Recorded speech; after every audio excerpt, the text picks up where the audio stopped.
ओम अखंडमंडलकारं व्यक्तं येन चरच्चरं तत्पदं दर्शितं येन तस्मै श्रीगुरुवे नमः। ओम अज्ञानतिमिरन्धस्य ज्ञानञ्जन शलाकया चक्षुरुन्मीलितं येन तस्मै श्रीगुरुवे नमः।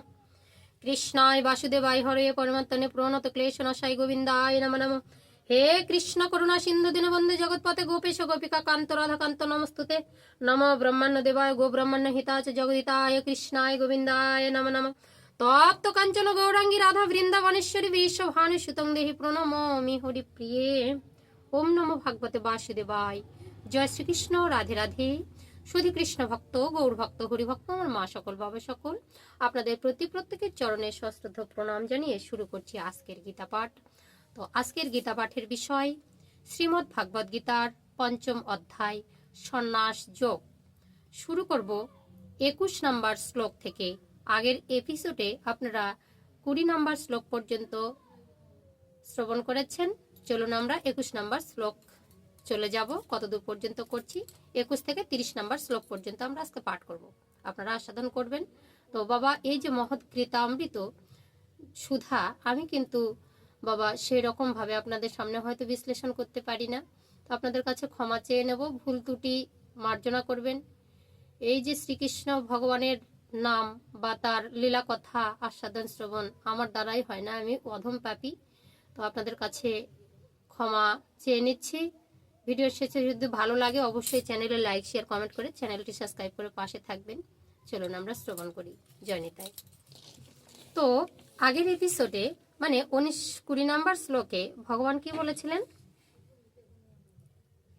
যে ইদ্রিস মানে যাহাদিগের মন সাম্যে অবস্থিত অর্থাৎ সর্ববিষয়ে বৈষম্য রহিত, তাহারা ইহলোকে থাকিয়াই এই জনম মরণ রূপ সংসার অতিক্রম করেন। যেহেতু ব্রহ্ম সম ও নির্দোষ, সুতরাং সেই সমদর্শী পুরুষগণ ব্রহ্মেই অবস্থিত করেন অর্থাৎ ব্রহ্মভাব প্রাপ্ত হন।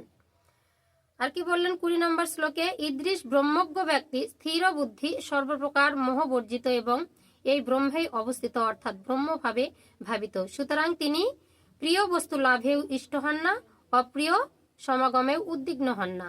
তিনি শুভাশুভ, প্রিয়া প্রিয় ইত্যাদি দ্বন্দ্ববর্জিত, মানে সবাইকে সমভাবে দর্শন করে থাকেন।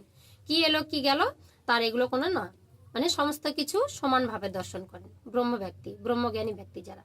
তো চলুন এবার 21 নম্বর শ্লোকে কি বলছেন।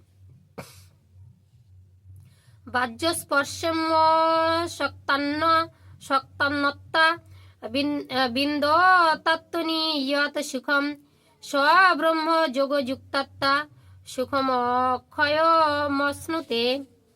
বাহ্য বিষয়ে অনাসক্ত, ব্রহ্মে সমাহিত চিত্ত পুরুষ আত্মায় যে আনন্দ আছে তাহা লাভ করেন, তিনি অক্ষয় আনন্দ উপভোগ করেন। আত্মার মধ্যে আনন্দ খুঁজে পান যারা ব্রহ্মস্থিতি। যে হি সংস্পর্শজা ভোগা দুঃখয় নয়তে আদ্যন্ত বন্তু কুন্তেয় ন তেষু রমতে বুধা শক্নতি হইব ইয়শ্বরং প্রাক শরীর বিমোক্ষণাৎ কামক্রোধোদ্ভবং বেগং সযুক্ত স সুখী নর। কি বলছেন? হে অর্জুন, বিষয়ভোগজনিত যে সকল সুখ সে সকল নিশ্চয় দুঃখের হেতু এবং আদি ও অন্তবিশিষ্ট ক্ষণস্থায়ী অনিত্য।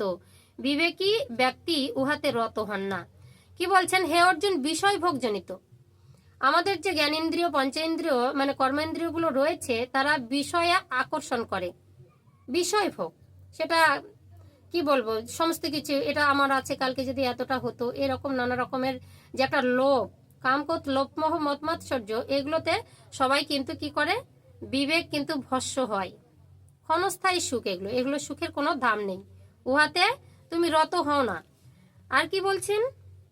যিনি দেহত্যাগ করিবার পূর্বে এই সংসারে থাকিয়াই কামক্রোধজাত বেগ প্রতিরোধ করিতে পারেন, তিনি যোগী, তিনি সুখী। আমি কি বলেছিলাম?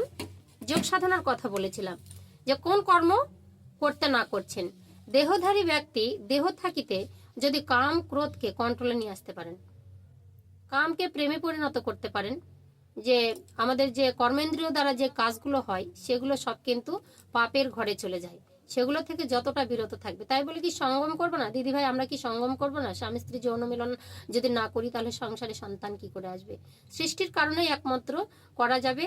আর যদি কিছু করতে চান তাহলে কিন্তু গুরুর আশ্রয় নিয়ে সেই সাধকের মত অনুযায়ী কি করে আমরাকে আমাদের যে হচ্ছে বীর্য স্তম্ভন করে যে কাম ক্রিয়াতে আমরা লিপ্ত হব, সেটা প্রেমে পরিণত হব, সেটা গুরুই একমাত্র পথ দেখাবে। সেইভাবে আপনারা ক্রিয়া করতে পারবেন। তাছাড়া কি বলছেন, সেই কাম ক্রোধ যত বেগ প্রতিরোধ করতে পারেন তিনি কিন্তু যোগী।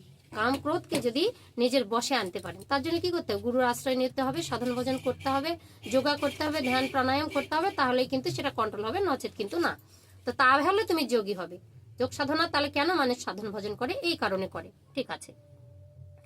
যোহস্ত সুখ হন্তরারা মস্ত স্থানান্তর জ্যোতিরেবয় স্বযোগী ব্রহ্ম নির্মাণং ব্রহ্মভূত হো ধিগচ্ছতি লভন্তে ব্রহ্ম নির্মাণ মৃষস্য ক্ষীণ কলমসা ছিন্ন দৈধ্যা যতাত্তনা সর্বভূত হিতে রতা। আর কি বলছেন, যাহার অন্তরে আত্মাতেই সুখ, যাহার অন্তরে আত্মাতেই আরাম ও শান্তি, যাহার অন্তরেই আলোক, সেই যোগী ব্রহ্মভাব প্রাপ্ত হইয়া ব্রহ্মেই নির্মাণ প্রাপ্ত হন। আমি নিজেতেই আমি ভালো থাকি, আমার কোনো কিছু বিষয় আসে আমার দরকার নেই, আমি যেমন আছি তেমনই আছি, এইভাবে দিন চলে গেলে হয়ে গেল। আমি আত্মসুখে সুখ মনে করি, যে কারো কাছে সুখের জন্য ছুটে যাব তা নয়, আমি একাই আনন্দ ভোগ করি। এইরকম ব্যক্তিরা কিন্তু তারা কিন্তু ব্রহ্মেই নির্মাণিত থাকে, মানে ব্রহ্মেই অবস্থান করছেন। হরে কৃষ্ণ। যাহারা নিষ্পাপ সংশয় শূন্য সংযত চিত্ত সর্বভূত হিতেরতা, সবকিছুতে একই মতন ভাবে, সেই রূপ ঋষিগণ ব্রহ্ম নির্মাণ প্রাপ্ত হন। সর্বভূতে যা কিছু সমস্ত কিছু আছে সবকিছুর মধ্যেই ভগবানকে দেখতে পাচ্ছেন, তারাই কিন্তু কি করেন, ব্রহ্ম নির্মাণ প্রাপ্ত হন, ব্রহ্মজ্ঞান প্রাপ্ত হতে পারেন। কাম ক্রোধ বিযুক্তানাং জ্যোতিনাং যত চেতসাম অভিত ব্রহ্ম নির্মাণং বর্ততে বিদিতাত্তনাম। কি করছেন, কি বললেন, কাম ক্রোধ বিমুক্ত সংযত চিত্ত আত্মদর্শী জ্যোতিগণের ব্রহ্ম নির্মাণ নিকটেই চারিদিকেই বর্তমান, অর্থাৎ তাহারা ব্রহ্ম নির্মাণের মাধ্যমেই বাস করেন। আমি কি বললাম, কামক্রোধকে যারা সংযত চিত্ত আত্মদর্শন, কামক্রোধের মধ্যেও যাদের সংযত চিত্ত, যা আছে যা করছি, যেটা করার কর্তব্য সেটা করেছি, তা বাদে আমার লোভ লালসা নেই, তারা কিন্তু ব্রহ্মে স্থিতি হন। হরে কৃষ্ণ। ব্রহ্মজ্ঞান লাভ হলে চৈতন্য মনের মধ্যে উদয় হয়। এবার কি বলছেন, স্পর্শান কৃতা বহির্বাজ্যং চক্ষুশ্চৈবন্তরে ব্রুভ প্রাণাপান সমকতা নশাভ্যন্ত চারিণ যতেন্দ্রিয় মনোবুদ্ধি মনির মোক্ষ পরায়ণ বিগতেচ্ছা ভয় ক্রোধা ইয় সদা মুক্ত এব স।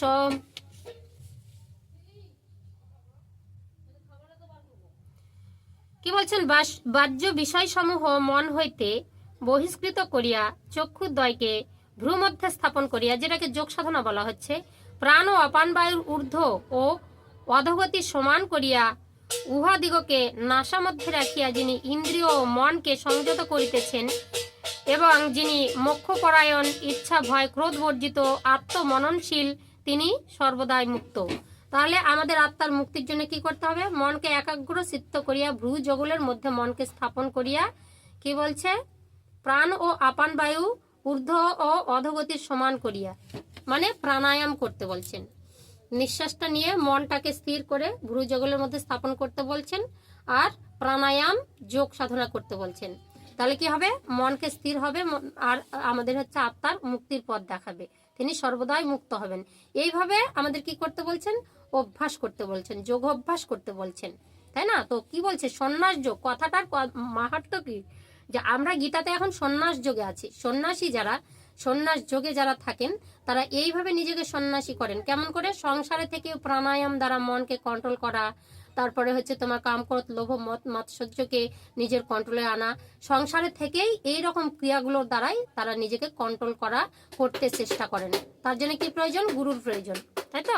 তো গীতাও একটা গুরু মনে করেন। ভগবান শ্রীকৃষ্ণ নিজে গুরু রূপে অর্জুনকে প্রবাদ দিলেন, বিশ্ব ব্রহ্মাণ্ডে গীতাকে অধ্যয়ন করলে আপনার গুরুর প্রয়োজন হবে না। এখানে গীতাতে সব শিক্ষা আছে, সমস্ত শিক্ষা। ভোক্তারং যজ্ঞ তপসাং সর্বলোক মহেশ্বরম সুহৃদং সর্বভূতানাং জ্ঞাতা মাং শান্তি মৃচ্ছতি। মুক্ত যোগী পুরুষ আমাকে যোগ্য তপস্যা সময়ে ভোক্তা সর্বলোকের মহেশ্বর ও সর্বলোকের সুহৃদ জানিয়া পরম শান্তি লাভ করেন। ভগবান শ্রীকৃষ্ণ, এখনই বললাম যে গীতাতে ভগবান শ্রীকৃষ্ণ গুরু রূপে রয়েছেন। গীতা যদি না করেন তাহলে মুক্ত যোগী পুরুষ যারা মুক্ত হতে চান তারা গীতাকেই কন্ট্রোল করে, গীতাকে আস্বাদন করে তারা কিন্তু মুক্তি পথের অন্বেষণ খোঁজেন। ভগবান শ্রীকৃষ্ণ নিজেই বললেন, তাই তো? হরে কৃষ্ণ। তো সন্ন্যাস যোগের এই 29 নম্বর শ্লোক পর্যন্তই কিন্তু সমাপ্ত করা আছে। তো আমরা সন্ন্যাস যোগের একটু সার সংক্ষেপটা বিশ্লেষণ করে মাহাত্ম্য পাঠের মধ্যে যাব। হরে কৃষ্ণ। ওম নমো ভাগবতে বাসুদেবায়। পঞ্চম অধ্যায় বিশ্লেষণ ও সার সংক্ষেপ। এ পর্যন্ত ভগবান শ্রীকৃষ্ণ নিষ্কাম কর্মযোগ উপদেশ প্রসঙ্গে অনেকবার জ্ঞানের প্রশংসা করিয়াছেন। জ্ঞানের সদৃশ পবিত্র আর কিছুই নাই, জ্ঞানের সকল কর্মের পরিসমাপ্তি ইত্যাদি বলিয়াছেন। ইহাতে সর্বকর্ম পরিত্যাগ পূর্বক জ্ঞান যোগের অনুশীলন কর্তব্যই ইহাই বোঝা যায়। তো কি বললেন, উপদেশ দিলেন। সুতরাং অর্জুন জিজ্ঞাসা করিয়াছিলেন যে কোন কর্ম আমরা সন্ন্যাস আর কোন কর্মই বা আমরা যুক্ত করতে পারবো, যেটার জন্য আমাদের মনে একটা মুক্তির সন্ধান খুঁজতে পারবো। তো কি করিয়া আমরা জ্ঞান যোগের অনুশীলন অথবা নিষ্কাম কর্মযোগের অনুশীলন, ইহার মধ্যে কোনটি শ্রেষ্ঠকর? অর্জুন কিন্তু প্রশ্ন করেছিলেন ভগবান শ্রীকৃষ্ণকে। উত্তরে ভগবান শ্রীকৃষ্ণ বলিলেন যে সন্ন্যাস ও কর্মযোগ উভয় মোক্ষপ্রদ, তন্মধ্যে কর্মযোগ শ্রেষ্ঠ। কেননা ফলাসক্তি ত্যাগ করিয়া কর্ম করিলে সন্ন্যাসেরই ফল পাওয়া যায়। সংসারে থাকে ফল আসক্তি, মানে ফলের যে চিন্তা, প্রাপ্ত কি পাবো না পাবো এগুলা চিন্তা বাদ দিয়ে কাজ করে গেলে এটাই সন্ন্যাসের মতন, তাই তো? অধিকন্তু উহাতে লোকরক্ষা ও বিশ্ব কর্ম সম্পন্ন হয়। কর্ম বন্ধনের কারণ নয়, ফলাসক্তি বন্ধনের কারণ। ফল যেটা কর্ম কখনো বন্ধনের কারণ হয় না। তুমি যে কোনো কাজ করো, ইন্দ্রিয়ের দ্বারা করো, যে করো করো, কিন্তু ফলের আসক্তি, আমি কি পাবো, আমি কি গেল, এই যে জিনিসগুলাই হচ্ছে কর্মবন্ধন। ফল সন্ন্যাসী প্রকৃত সন্ন্যাস, মানে কি বলছে? ফল সন্ন্যাসী প্রকৃত সন্ন্যাস। আসক্তি ত্যাগেই মুক্তি। যিনি রাগ দেশ ত্যাগী তিনি কর্মানুষ্ঠান করিয়াও সন্ন্যাসী। রাগ দেশ ত্যাগী, তাদের দুঃখ নাই জ্বালা নাই, তারা যদি কর্ম করে তবু তারা সন্ন্যাসী। সন্ন্যাসে আর বেশি কিছু আছে না। কর্মযোগ ব্যতীত সন্ন্যাস কেবল দুঃখেরই কারণ। কর্মযোগ ব্যতীত মানে যে কাজগুলো আমাদের করা কর্তব্য সেগুলো না করে অন্য কাজ করে সেটার ফল কামনা করলে, সেটা করে আবার যদি তুমি সন্ন্যাস হতে চাও তাহলে সেটা দুঃখ দেবে। ফলাফল ঈশ্বরে সমর্পণ করিয়া কর্তৃত্বাভিমান বর্জন পূর্বক নিষ্কাম ভাবে বিশ্বকর্ম সম্পূর্ণ করাই কর্মযোগ। কর্তৃত্বাভিমান বর্জন করতে বলেছে কাজ করে। তো যিনি এই যোগযুক্ত তিনি অচিরে ব্রহ্মপ্রাপ্ত হন। এটা সন্ন্যাস যোগের মূল কথা। ইন্দ্রিয় যোগযুক্ত তত্ত্বদর্শী পুরুষ ইন্দ্রিয় দ্বারা কর্ম করিলে কর্তৃত্বাভিমান বর্জন হেতু তাহার কর্মবন্ধন হয় না। আমাদের যে পঞ্চ ইন্দ্রিয়, জ্ঞানেন্দ্রিয়, পঞ্চেন্দ্রিয়, কর্ম ইন্দ্রিয়, তো কর্ম ইন্দ্রিয়গুলোর দ্বারাই আমরা কাজ করি, হাত পা, তারপর হচ্ছে গুজ্জ যা কিছু আছে, প্রস্রাবদার, লিঙ্গজনী, যা কিছু, এগুলো দিয়ে যে কাজগুলো হয় সেগুলো করলে আমাদের পাপ ভাগী হয় না যদি ফলাসক্ত না হন। কর্তৃত্বাভিমান ত্যাগ করে, অভিমান ত্যাগ করে ভক্তিপূর্বক যদি সেটা করতে পারেন সেটাই হবে সন্ন্যাস। তাহার দেহাদি কর্ম করে বটে, কিন্তু তিনি তো দেহ নন, তিনি দেহী অর্থাৎ আত্মা। ভক্তির দেশ থেকে সেটাকে চিন্তা করতে হবে। তো আত্মার নির্লিপ্ত, কোনো কিছুতেই লিপ্ত হন না। তিনি কাহারও কর্তৃত্ব বা কর্ম, সুখ দুঃখাদি কর্মফল সৃষ্টি করেন না। কাহারও পাপ পুণ্য গ্রহণও করেন না, কেননা তাহাতে শুভাশুভ পাপ পুণ্য দ্বন্দ্বও নাই। তো বদ্ধ জীবের কর্মসহিত কি বলছে, অহং বুদ্ধি আমি করি এই ভাব সংযোগ করে বলিয়াই পাপ পুণ্য ভোগী হন। বলে আমি সবকিছু করছি, আমার দ্বারাই সব হচ্ছে। কিন্তু যারা ভক্তির দেশে থাকে, যারা ব্রহ্মপ্রাপ্তি হয়, তারা সবসময় আত্মাই এগুলো করাচ্ছেন, আমরা কিছু নয়। হ্যাঁ, বোঝা গেল? মোহপ্রাপ্ত হয়, আত্মস্বরূপ বুঝিতে পারি না। অহং বুদ্ধি অজ্ঞান, উহা বিদরিত হইলেই আত্মস্বরূপ প্রতিভাত হয়। ইহার ফলে সর্বত্র সমত্ব বুদ্ধি জন্মে। ইদৃশ আত্মদর্শী পণ্ডিতগণ জগৎকে ব্রহ্ম দৃষ্টিতে দেখেন। বলছে আমাদেরকে কেউ করায়, বলপূর্বক, আমরা করতে না চাইলেও করায়। তাহারা ব্রহ্মভাব প্রাপ্ত হন, ব্রাহ্মীস্থিতি ও ব্রহ্ম নির্মাণ লাভ করেন। যিনি ধ্যান যুগে মনকে বাহ্য বিষয় হইতে প্রত্যাহার করিয়া আত্মসংস্থা করিতে পারেন, তিনি প্রকৃতির বন্ধন মুক্ত হইয়া ব্রহ্মভাব প্রাপ্ত হন। ধ্যান প্রাণায়ামের মধ্যে দিয়ে যদি থাকে কেউ, আত্মার স্বাভাবিক নির্মল জ্ঞান ও আনন্দ তাহার হৃদয়ে উদ্ভাসিত হয়, তখন তিনি শ্রী ভগবানের প্রকৃত স্বরূপ হৃদগত করিয়া তাহাকে সর্বলোকের মহেশ্বর সর্বভূতের সুহৃদ জানিয়া পরম শান্তি লাভ করেন। জয় গীতা। তো চলুন আমরা একটু শ্রীমদ্ ভাগবত গীতার মাহাত্ম্যতে প্রবেশ করি।